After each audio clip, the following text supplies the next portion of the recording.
حكاية مدينة بورسعيد. أهلا بيكم في قناتنا حكاية مدينة بورسعيد.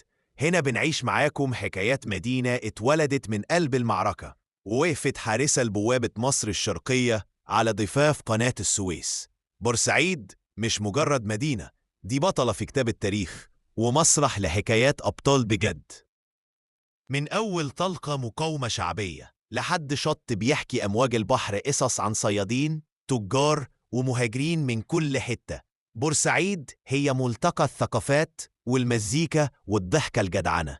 في قناتنا هنغوص في حكايات الشوارع القديمة وأسرارها، أيام العدوان والمقاومة، الفن البورسعيدي بروحه المميزة، ناس المدينة اللي وشهم وش بحر وقلبهم قلب دهب.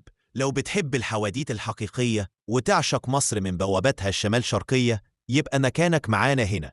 اشترك وفعل الجرس علشان ما تفوتكش ولا حكاية من حكاية مدينة بورسعيد مع قناة نادي الزمن الجميل. تابعونا.